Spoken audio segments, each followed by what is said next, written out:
Good morning and welcome back to an episode of Big Dumb Franchises, aka quality content, except the name changed, so it's episode 2 technically. We're fine. I'm Jake, co-host of the show, with his other good co-host Ian Mello. That's me. And we are here talking about, wait for it, we couldn't find the marker, Okja and also Brigsby there. It's right there. Don't laugh at me. We're fine. I got the whole title fresh from Illustrator / Photoshop, a little bit both. How are you today? I am fine. Great. What movies did we see today? No, your hands disappeared. You're ruining the illusion that it's written on the board in marker and cutting over the hammer a little bit. It's fine. It's good. It's good. So, whoa. Obviously, there's a delay on the chat. The green screen is so nice. Now, not green screen. That'd look even worse. Now, obviously, we're fairly new to streaming. We've done podcasting for over a year now, so it's just recording, but live, and also it's done and things. This one isn't going to be as long as the Justice League review. It's not going to be an hour. It's going to be maybe a half hour, maybe 40 minutes. We're reviewing 2 movies. It's going to be 6 hours. Yes. So why don't we start with... which one do you want to start with? Let's start with the one we watched first. Okay, Brigsby Bear? Yes. A little bit of background. What's the story of Brigsby Bear, the film? So, a child, who's actually a grown-ass man now, is in his house watching a child's cartoon known as Brigsby Bear. He ends up getting taken from his home, only to find out that he was kidnapped when he was a baby, and the rest of the movie is him adapting to his regular life, where Brigsby Bear actually doesn't exist because his kidnapped father Don't the table. ended up... Float your elbows over the thing. Oh, no, it's fine. His father ended up telling him, well, creating a show, and it made it for him as a tool to help him... Sorry. You noticed what I was doing. Stop. Alright, over the neck. Go on. But it helped him learn and listen, which was really nice because they didn't want him leaving. They told him the air was toxic, which was really a good way to keep him in the house. Yeah, but that's been done a few times. Rick and Morty actually did that, and that was making fun of a lot of things doing that. Yeah. I'm not criticizing. I'm just keep going, keep going. So that's it. That's my description. That's the description. Okay. Yeah. So the rest of the movie is him adjusting to regular life. It's like. It has similar ideas as Room, the hit film. Have you seen Room? The Room? No, not The Room. Room, 2015. It was a good movie. The Room was good too. But this kid has been raised as a child. It's very dark, and I'm not going to get into it. But it's similar to that, living your entire life in captivity, not knowing what the rest of the world is. Yeah. Except that in that movie, they were still a child, and they were trying to adapt to civilization while they're 8 years old and lived in one room their whole life. Yeah. But in this, he lived in a house with a family. And this is 25. Yeah, he's a 25-year-old man. He's watched all 740 whatever. 736 episodes of Brigsby Bear. Yeah. Well, my mistake of Brigsby Bear, the hit show, which doesn't exist. Yeah, it doesn't exist. It's been invented for him by his captor dad, who isn't his real dad, who he thinks was his real dad, and then which is Mark Hamill. Mark Hamill. Oh, fantastic! Who was wildly talented. Oh and my goodness! Right off the bat, well, first of all, if you haven't seen these movies that we're going to talk about, watch them and then listen to us. Yeah, this is all. Well, you should probably listen to us anyways. Well, I want to give spoilers immediately. Yeah, because we need views. Watch us. Only play us on loop all the time. No, this movie, Brigsby Bear, it's really, really good. Yeah. It's. I don't want to reveal which one I like better, but I really not until the end. Not until the end. I really like this movie. It is one of the best of the year, in my opinion. It's got a lot of talented people involved, producing, acting, starring. Mark Hamill is one of the most talented guys. Yes, and I think what this movie is trying to get across is a story of just acceptance. And it's not even acceptance and loneliness. It's try to be yourself. Be yourself. Escapism. Do your thing. It's got a little bit of meta escapism because we use movies on escapism, and he uses Brigsby Bear as kind of that. It's got those kind of themes interwoven into that. But at the heart of it all, it's got very much creative vibes, and if you feel like you want to do a thing that no one else wants you to do this thing, just fucking do it. Just fucking do this thing. And a lot of films have that. Disney, half the films are all about that. All of their films are about that. However, every film is about that. No, this movie really got it across really well. Yeah. The characters are really funny. Tugs on the heartstrings. Interactive. And what I like about humor in this movie, as opposed to a Marvel movie where it's jokes and jokes and jokes and jokes, the situations and what the characters said and did was humorous to watch. Yes. But it was also dramatic. You know what I mean? Yeah. Oh, the party scene was fantastic. Yeah, it's pretty good. Where he's this girl's coming on to him and like kissing him and trying to give him the old tuggy. And he's just like, oh, that feels nice, okay, thank you, goodbye. Because he tripping balls. Because he took pills and drank in her. Stuff. Oh, baby. That was one of the best things in the movie. I love that, too, because usually, like, in a movie where someone who doesn't do drugs is peer pressured to do drugs, they go, oh, I don't know, I don't really want to do that. He's like, yeah, sure, we'll forget. Yes, I accept this. This sounds like a great idea. He just pops E. Would you like a beer? Yeah, would you like a beer? Yeah, I'd like one of that. What, you want some of this?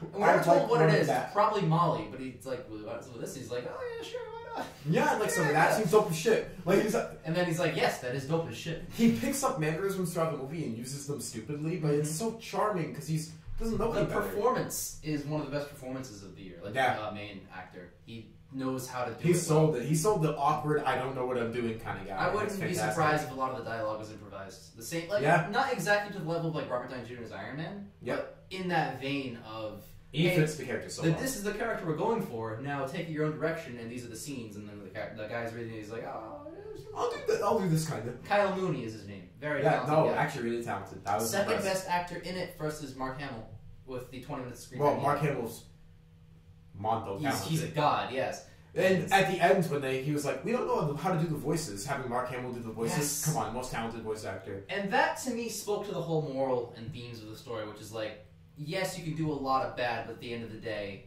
there's still good in everyone. Yeah. There's no one in this story was 100% evil. No, no one was 100% good either. Not even the main character.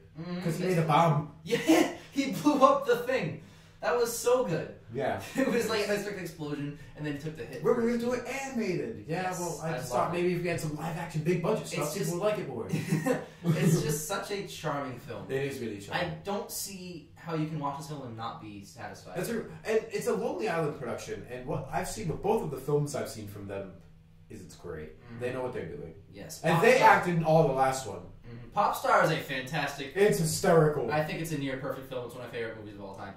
This is one of the best of the year. Yeah, no, it's a very good movie. The moral of the story here is if the team of the Lonely Island is involved, it's probably going to be a good movie. You know what I mean? I'm not the biggest fan of like the music. I love the music. I'm a sucker for the music. It's so good. Because it's just, it's, you know, whatever. Well, they're very good at visual comedy. And they didn't write and direct this movie, they produced it. Yep. So I feel like if they directed it, you'd see a lot of that visual comedy that's in their SNL skits. In Popstar, too. Mm-hmm. So. Popstar, big time with... Now, I'm in a cowboy hat. This is slow-mo, him turning with a cowboy hat. Now, I'm in 3 cowboy hats. It's real good. Like, my arm is blocked by the thing. Sorry. You see all this dumb shit, and you're just like, man, this is a good movie. It is a good film. I think this film is better, like, as a film. Than Popstar? Yeah. Because as a film, it's just Popstar holds a special place dear whole time. Well, as an entertainment factor, yes. But as a film, I really, really think this film is spectacular. Like, it's more well produced than most of the Hollywood blockbusters. You know what I mean? It's better than most blockbusters that we see. Speaking of Hollywood and budget, Okja is also a film we're going to talk about, right? So I want to get onto that real quick. First, I want to get to our top 10s of Brigsby Bear. What? Not top 10. I'm sorry. Out of 10 ratings. Top 10 is end of the year. I'm really good at hosting this show. Top 10 of Brigsby Bear? The bear? No, is number 10? All the characters. Number 10. He's number 1. The bear? No. The bear? No. Who's number 1? Mark Hamill's number 1. Yeah. Alright, understandable. He voices the bear, but at the same time, the bear is number 2. 3 is the main character. 4 is the black guy with the VFX. Oh. 5 is the giant son that yells at him. Mark Hamill. Mark Hamill is 3 of the top. Okay, no. Out of 10, I'm actually gonna give it like the reserved 9. Of like, this is a well-made, entertaining movie that actually has a lot of like art value to it and a good moral message. See, I'm sticking with my well, I don't like to do 8.5, so I'm just gonna stick with 8 or 9. I'm leaning towards 9, but 9 is reserved for those movies that are like almost perfect. You know what I mean? Like, and I feel like this movie is like really, really good. Like so Justice League. I'm gonna give it. I'm gonna give it the 9 because it did charm me. It did have me feeling really good at the end. It had a really nice charm to it. And nice message. But you said, and I quote, that this movie has a lot of elements that they've used in other movies, but it didn't seem cliche. It didn't seem tropey. You looked at it and went, ooh. Okay, exactly. Yeah. What's gonna go with this? So I'm gonna go with that. Kept you solid 9, and all the characters. And this is huge for me because I am big on dialogue. If dialogue sounds manufactured, even one line in an otherwise great movie, it takes me completely out of it. Like, someone wrote that and didn't know what they were doing. Like, this is a trope in a lot of dramas, television that's 40 minutes long, it's condensed, and it's very melodramatic. Look. They said that the word look is in right before a lot of people's dialogue if they're having an argument, like, ready? You like blue walls and I like red walls. Let's go. Look at how beautiful this wall is. Look, we gotta get the red paint to fix this, okay? No. Look, it's what we have to do. No. Look. Bitch. Bitch. I don't think that's for television. Actually, you can say bitch on television. But in any case, there's a lot of that, like, and that started to be apparent, but in Brigsby Bear, I only found one use of it in that context. And it was in a good context. And it was used in that way, but then after the sentence he said, look, meaning, hey, look at this. You know what I mean? So... Because I only found it once in the movie. He was like, wait, look, Bear's not going to kill you. Hold on. It's not exactly, like, big enough to be an article on TV tropes or anything like that, but it's something that, like, sticks out to me. Yeah. Because I wrote 4 seasons of a terrible show. The fact that he was explaining it, like, to a child, you do say that to a child, like, as, like, an explanation thing, because children understand it. Not really. He's a big man child. Like, hey, it's okay, just relax. He was trying to comfort him with that, like, hey, wait, the air's not going to kill you. Look, it's fine. Look at the end is fine. Yeah. We spent too much time on the word look, but out of 10, I'd give it a 9. Yeah, no, I agree with that. And this isn't like a stupid big budget movie 9 and then I change it to like an 8 because there were problems and I change it to like a 3 because there were problems. Oh man, but I think my Thor review only goes down as I think about it. 1. No, because I was like 10 and then it's like no, that's too high, and then now it's like 7.5 might be too high. Oh wow. See, I'm sticking with my 7 for Thor. Yeah, and like, Justice League I think is solid. I thought it was 7. I'm between 5 and 6 because I really can't get over the technical problems, and I've seen it 3 times, so it's really burned into my head. So maybe that's part of it. But 5 and 6, I'm going between. I'm still giving it the 8.99 because it's not good enough for a 9, but it's not bad enough. It's because Green Lantern was in it. Lower. That's not it at all. Yeah, sure. It'd be a 7 if Green Lantern. Let's move on to the hit film Okja. What do you think of Okja? What's the premise of Okja? Inform the audience. Okay, so as you can tell by that picture over there. Yes. Wait, is it? You gotta point to it on the screen. It's that one. The one closest to us. Yeah. That you're pointing to the bionicle. As opposed to this bionicle. Which, by the way, everything else on this thing is nerdy and like movie related except this one bionicle. That's true. Because I couldn't find a 5th thing anywhere. So as this movie develops, you get like this nice little story about a girl and her super pig, and then not you. You're not wrong. At the start of the movie, they're like, we're giving them out so they can train them and raise them, and then we find out like 20 seconds later in the film that they're just going to kill them and eat them because they want them to taste. And verbatim from the movie, fucking good. And I'm like, that's a good line. That's a good line. They want them to taste fucking good. And these are just going to kill and eat these things. We get the girl bonding with the super pig, and it's a nice, oh, they're so cute. And then the grandfather takes her to see her dead parents, and then the super pig gets taken away. Mm-hmm. And the rest of the movie is them, her, and a group of not terrorists, but trying animal rights activists that were using really, really terroristy ways of getting what they want in order to get the pig free because they want liberation for animals. So right off the bat, I love all the characters in this.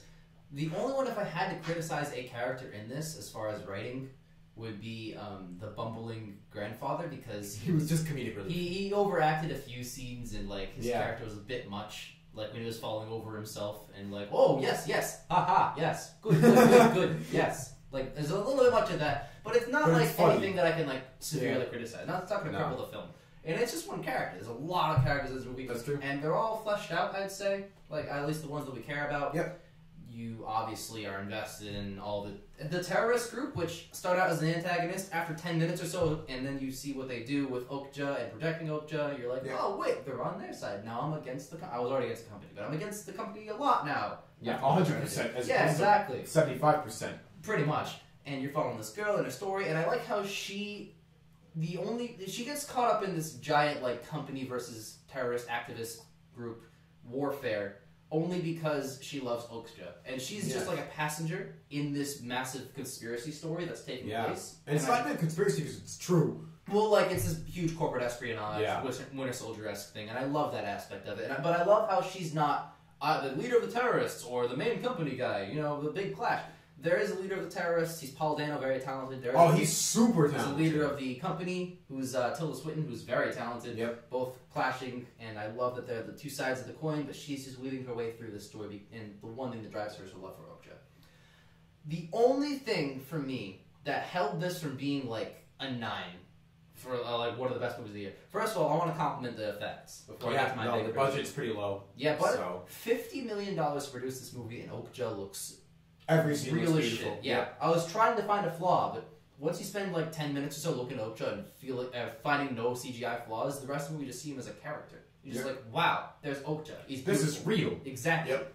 But in any case, the only thing I can really fault the movie for, like legitimately, would be towards the end, and it's the big climax of the movie when she sneaks into the thing. And now I wouldn't buy it if I didn't see her before sneak into the company and just lock doors behind people and it just stops all of them. That's a funny kind of thing about that. But she sneaks into the thing, she somehow gets all the way directly to Okja, and she shows up to Okja, and she's like, stop! And then the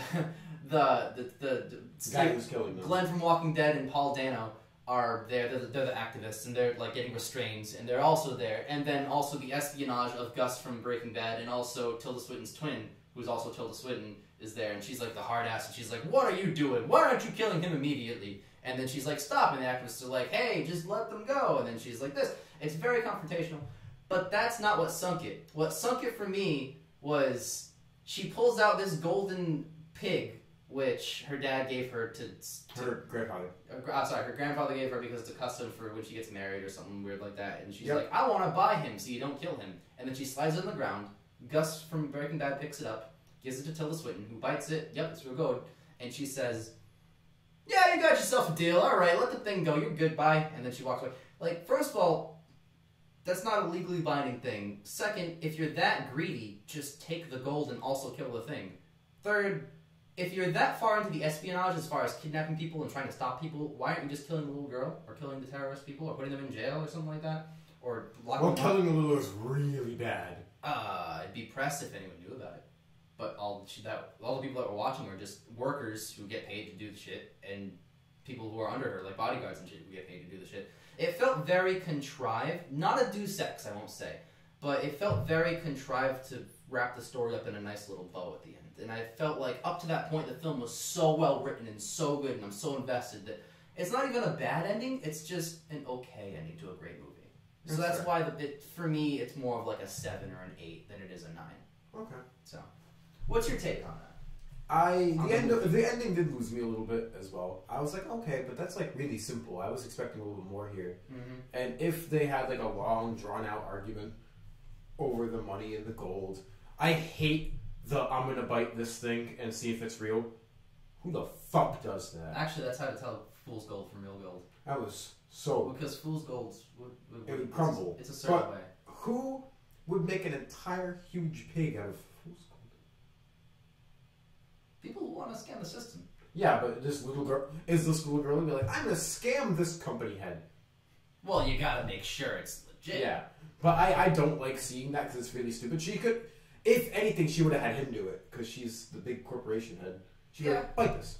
Sure, those are logistics. And I was just like, okay, well, that's kind of silly. Mm-hmm. And then so it's like, yeah, whatever, let it go. I'm like, she's that greedy? She's like, this is worth a lot of money. Come on, let's go. We got some stuff to do. And it's like, okay, well, that's the whole end of the movie. Mm-hmm. I would like to see what happens with the activists. Mm-hmm. I would have liked that a lot, because I was very invested in that. Their storyline didn't wrap up, because... She just bought Okja, and then the that activists storyline were also taken away. So were they just like imprisoned? Probably, but we didn't get to see how long or what with. Or... What to make it even more contrived would have been if the company head's like, all right, yeah, and the little girl's like, also let them free, and then the company's like, I don't know, and then Gustavo Fring would be like, all right, you should let them free, and then she'd be like, okay, let them free, and then they're free, and then it's all happy. That would have been even more contrived. That would have been a 5. Mm-hmm. yeah, that would have sunk the whole thing. But the ending of movies is really important because it's the last thing you get. And every writer in the world will tell you how hard it is to finish the script. You were telling me the other day when we were writing for our class, screenwriting, that the hardest part is starting, and I said everything is the hardest part. I take that back. Ending the film is the hardest part. Yeah. I write pilots to TV shows. I don't really write movies because I like expanding on characters over many times. Yeah, that's why I'm slowly developing things. Sorry, that's why I'm writing a multiple series movie and not just a movie. Mm-hmm. Good luck. But thank you. Starting is difficult. Yes, it's the second hardest part because when you're writing, and it's so fun. You keep going. Yeah. Wrapping up, not just wrapping, but wrapping up in a satisfying way that the audience will love is the hardest part. Because you have to change everything. If one little thing goes wrong, you have to go back in time, and it's just frustrating. And then you feel like, oh wait, did I do that right? I want to redo that to that part. Yeah. So I'm not like crucifying the director for screwing up this fantastic thing. No, because it's not an like okay thing. It's not like the ending of the movie's bad. Remember the ending of Wonder Woman, the film, where there was a big dumb action scene? Yeah, but I didn't hate that. I didn't like it though. I thought it was subpar. Yeah, I didn't hate it. It's fine. I was like, that's subpar. So it takes down the movie, especially when Act 1 and Act 2 are so good, and you see that and you're like, oh, I shouldn't have ended this way. It should have ended any other way. Yeah. It's okay. So you get movies like that where you're like a little bit disappointed by the end, and that's the last thing you see. Act 1 and 2 are really good, and you're like, oh, Act 3. I think I feel the same about Wonder Woman's ending as I do with this ending. It's just, it's there. Yeah. She's got to fight a big bad guy. But I would have rather had it be more meaningful. Yeah, I would have preferred, like... Even at the end, if you have a shot, like... I was thinking... Them turning on the TV and getting something about the activists and having like, a whole plot, like, I was thinking, like, what if the activists got Okja out, and then they were holding him, and then the girl... And, like, obviously Tilda Swinton's twin character's all pissed, but the girl goes to them, and they're like, we're all in cahoots and stuff, and then they tell her that the translator screwed up, and that's why the Okja went against your will, and then she goes to Glenn from Walking Dead, who was the translator who lied on purpose to get that plan done, and what if they had a conversation? What if they had, like, a subtitle because it's Korean versus English, but, like, what if the last bit of the movie, or one of the cruxes of the movie was, like, a 5-10 minute sequence, like, Dark Knight, Batman, Joker style, where it's just them back and forth about, like, moral debating of Okja. That would have... I'm not saying that would have been a better ending. It's probably shit because I wrote it. But well, it wouldn't... I would have... She was really greedy, and as a last-ditch effort, you can pull out the thing after that exchange, and that's still even better. Exactly. Like, I would have loved at least, like, a little reference that, like, hey, this man is the reason why Okja got tortured, basically, in that place, and all that footage showed. And I'm actually surprised that she didn't... I would have seen... Oh, there's so much I would do. Yeah. Like, what about a scene... It doesn't even have to be a post-credit scene. It could be, but, like, where she is with Okja, and then she actually, for some reason, her grandfather, like, installs Wi-Fi for the first time so we can, like, follow the press because they're in the press now. And then she finds, like, Okja... Types in, like, Okja Video Company, what they did, and then clicks play, and she's like... You know what I mean? Yeah. That would have been, like, a what the fuck moment. Yeah. But... That would have been, like, a really... Again, I'm not criticizing them for not putting these scenes in. It's a very good movie. It's very, very pompous to say. It's very disturbing. But it's... in some parts as well. Yeah, and it's other than those little bits that we're talking about, it's a fantastic movie. The first 2 acts, and a little bit of Act 3, is really good. Like, with the story and the espionage. I didn't think that this would be mostly a chase movie, but I guess the guy made Snowpiercer. So I guess that's why. It makes sense. But I like the fact that it's traversing the world, in not a sense where, like, Avengers Age of Ultron is also in London, and then Sokovia, and then in America, but they're just American people in those places. They're following the cultures of Korea. It starts in exposition in America, but it goes to Korea. We develop a lot of the first act with her, with Okja, and then Okja gets taken to Seoul, and then she goes to Seoul, and then they're shipped to America. She goes to America with the American terrorists who aren't really terrorists, and they're, like, good guys, and then he holds up the translate thing. There's a lot of cross-cultural things. I love that aspect. And you can see that if you, like, have any kind of analytical mind at all, and you watch movies, you can see how are these countries represented in film. And it wasn't like an Avengers Age of Ultron, where everyone in all the other countries also spoke English for some reason. Yeah. Or worse, Age of Extinction, the worst one, I think, maybe, I don't know.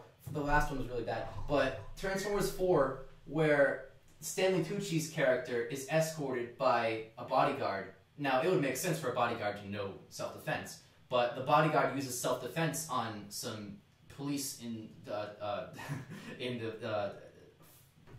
where did they go? Was it Beijing? Beijing. The Asian country that was, like, indiscriminate. It was in China. It was in China? I think. Okay, so in the Chinese company... Because you have to appeal to your Chinese audience. So in China, they go to China, and the Chinese police are trying to attack him, and then his bodyguard defends. And then when she's up against the wall, some random elevator passenger, who apparently is like a pop star in Korea, also knows Kung Fu. Because, of course, everyone in China knows Kung Fu, whether they like it or not. It's just a fact. It's law. When you're born, you learn Kung Fu for the first 3 years of your life. This is why... Thanks, Michael Bay, for that. This is why the Transformers franchise is awful. You know what would have been sunk this movie so far for me is if they try to capture her, she just Kung Fu, and then they Kung Fu back. And then Okja jumps and does Kung Fu, because that's what stereotypes are, and they're all facts. I'm sorry. I hate the Transformers movie. No, yeah, but this has a lot of really good international... Yes, yeah, I think the representation is really nice. So representation was the word I was looking for. For what the movie is and what it's getting across, and a lot of what it represents, I'm putting an 8 out of 10. I was gonna say 7.5. 7.5. Because the third act is really important, and the fact that it was a little bit lackluster, and there were some things throughout the movie I'm like, okay, that's nice, but you know, whatever. Also, a lot of that 8 is not only how well the story was done and how well acted it was for the most part, but how beautiful Okja is, and not even Okja, but like the environment when she's in the forest. I think those are the best shots. The first like 30 minutes of the movie when she's in the forest playing with the girl. It's just gorgeous. And what brings us down a little bit for me was the message is like the against the company, you know, big against the corporation, eat green thing. What movie is going to be for the corporation? Yeah, exactly. But it's like the whole eat green, don't eat meat thing. That whole like PETA message. You know, it's... Well, they embody certain aspects of that. Like, they had you. The actor who looks just like you. Yes, I look exactly like this man. He refused to eat any foods that were any kind of processed at all, and as a result, he was like starving himself. Yes. And he was like, "Here, eat this tomato." First of all, you don't like tomatoes, that's why I didn't eat it. Second, he's like, "No, it's any kind of processed in any kind of package." He said, "Oh yeah, which has been grown with ethanol gas. Yeah, no thanks." And I'm like, "But you need to live. Would you rather die by not eating?" I'd rather him die because he has that mentality. Like, you know. What, are you going to like become a farmer and only eat food that you grow? Because it's going to take a long ass time and you're going to have a very limited selection of food. You're going to be hungry! Yeah, it's hard to survive in this world with that mentality because in 3 or 4 days you'll just die. That's what I would do, I just die. Yeah, you'd have to eat only plants that you grow because you know that you grew these plants correctly. And they're probably seeds from a vendor that blah blah blah blah blah blah. You know what I mean? Like, you have to buy it somewhere. Yep. So, but in any case... I like both these, but I think Brigsby Bear is a better movie. Me too. I also agree. Yeah. It's a 9 versus an 8. Both really good movies. I was not disappointed by either. I was not disappointed by either. Brigsby Bear actually exceeded my expectations because it looked like it was supposed to be a silly, you know, fun movie. And it was silly and it had fun aspects, but it was really serious. Brigsby Bear I already put in my top 10. I think it's like 8 or 9. And spoiled. I don't want to tell you what the rest of them are. And also, if we watch another movie or two, it might get bumped down if they're better. So. Yeah, that's true. Whatever. I can't believe not to put Star Wars on my list. What if it's a good movie? Yeah, well, I'm not going to put it on my list. Why? God, I'm kidding. I don't know. You have a vendetta. If it's just like Rogue One, I'm not putting it on my list. If it's better, then I will. It's Force Awakens. Yeah. Well, it's not like Rogue One is a sequel to Force Awakens. Yeah, that's true. But if it's, you know, the same, yeah. I don't care. In any case, I'm excited to do that. We're catching up for 2017, so we can give you guys the best top 10 list you're ever going to see. One of the movies we were supposed to see was Murder in the Orient Express. It sold out. Sold out 100%, which is ridiculous. We'd have to wait there for like 3 more hours for the next showtime. So, which was bad. Yeah, we either could do that or watch movies that are out in digital like these. We're going to see Foreigner and Boss Baby. No. And definitely not. We're going to see The Foreigner. We're going to see Murder. I think those are the only 2 that I actually want to see. That have been out. You know what I mean? That we haven't seen already. You know what I mean? What about Boss Baby? That's exactly my point. I did not fucking stutter. I probably did, but that's not my point. We should see it. In any case, it'll be good. Trust me, it'll be good. So those are some great final thoughts, wouldn't you say? Yeah, we watched 2 good movies today. We did. I'm really happy we watched good movies today. Catch us next week for either 1 or 2 good movies if we can download The Foreigner. I don't know if it's going to be out by then. We'll definitely watch Murder in the Orient Express. Don't you purchase legally? Purchase legally all of these films and pay to see legally. Catch you guys next week. Watching. Don't click the start recording button. Hit the stop streaming button. Oh, listen. I'm not going to click it yet. Facebook.com/justqualitycontent. So where will you find us? Facebook.com/justqualitycontent. Facebook.com. It's right here. We don't have to say it. It's right there. Oh, wait, it's below us. It's below us. We don't have to tease. I've been Jake, co-host of the show. I've with me as been always, Jake. My good co-host. And catch you guys next week for a thing about a thing.